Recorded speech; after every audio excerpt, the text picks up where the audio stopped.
Guys, welcome to my channel education life. So आज मैं आपको पार्ट 1 क्लास 8 का क्वेश्चन आंसर्स करवाऊंगी। पार्ट का नाम ध्वनि है। पहला प्रश्न है, कवि को ऐसा विश्वास क्यों है कि उसका अंत अभी नहीं होगा। कवि को ऐसा विश्वास क्यों है कवि को ऐसा विश्वास क्यों है कि उसका अंत अभी नहीं होगा।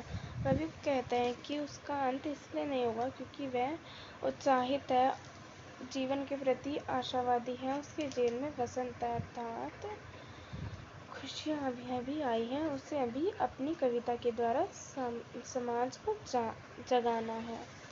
ये कहता है कवि ये कहना चाहता है कि भी उसका अंत इसलिए नहीं होगा कि वो जीवन के प्रति उत्साहित है और आशावादी है। जीवन में जो वसंत है वो अभी आया, खुशियों की लहर लेके उसे अपनी कविता के द्वारा समाज को जगाना है। इसलिए कवि को ऐसा विश्वास है कि उसका अंत अभी नहीं होगा।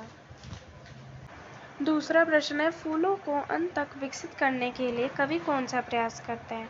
फूलों को अंत तक विकसित करने के लिए कवि कौन सा प्रयास करता है बेटा। फूलों को अंत तक विकसित करने के लिए कवि कौन सा करता है। फूलों को अंत तक विकसित होने का द्वार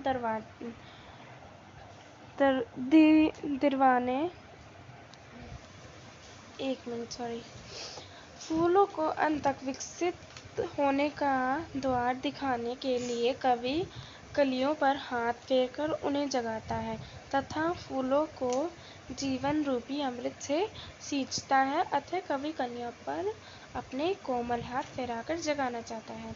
कवि इस प्रश्न के माध्यम से कहता है, फूलों को अंत तक विकसित करने के लिए कवि कौन से प्रयास करता है। कवि फूलों को अंत तक विकसित करने के लिए दिखाने के लिए कलियों पर हाथ फेर के उन्हें जगाता है। जो कलियाँ आलस हो जाती, वो जो झुक जाती है, उन्हें हाथ फेर कर जगाना चाहता है तथा फूलों को जीवन रूपी अमृत से सींचता है, उन्हें खड़ा करता है अपने पैरों पे। अतः कवि कलियों पर अपना कोमल हाथ फेर कर जगाना चाहता है। इस प्रश्न का ये मतलब है। ठीक है, अब चलते हैं अगले प्रश्न। जो हमारा तीसरा प्रश्न है, कवि पुष्पों की तंद्रा और आलस से दूर हटाने के लिए क्या करना चाहता है। कवि पुष्पों की तंद्रा और आलस से दूर हटाने के लिए क्या करना चाहता है। चलिए हम देखते हैं क्या करना चाहता है। कवि पुष्पों की तंद्रा और आलस से दूर हटाने के लिए क्या करना चाहता है। कवि पुष्पों की तंद्रा और आलस से दूर हटाने के लिए क्या करना चाहता है। कवि पुष्पों यानी नवयुवकों की तंद्रा और आलस से दूर करने के लिए उन पर अपने कोमल हाथ फहराना चाहता है। कवि उनमें अमृत के समान नया जीवन भरना चाहता है। जो पुष्प होते हैं यानी नवयुवक की तंद्रा और आलस से दूर करने के लिए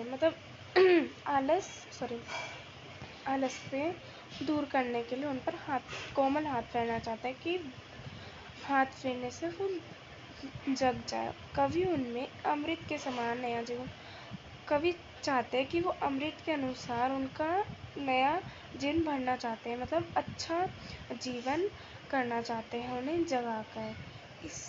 ये हमारा लास्ट प्रश्न था। ये होता है खत्म। सो हमारे इस पाठ के 3 ही प्रश्न थे।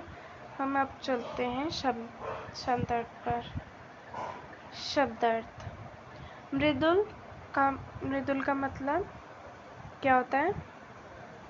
मृदुल होता है कोमल। ठीक है, कोमल मुलायम। पात होते हैं पत्ते। गात होता है शरीर। मृदित सोया हुआ होता है।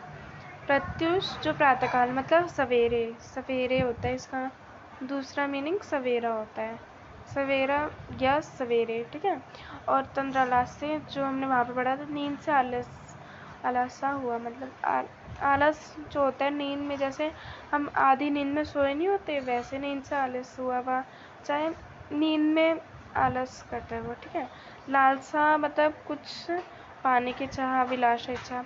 लालसा का मतलब लालच भी होता है, जो अभी भी कई लोगों के अंदर है। सो हमारा ये पार्ट यहाँ पे समाप्त होता है और मैं अगली वीडियो में आपको पाठ समझाऊंगी। ये इस पाठ के प्रश्न उत्तर थे। मैं जल्द से जल्द आपको इस चैप्टर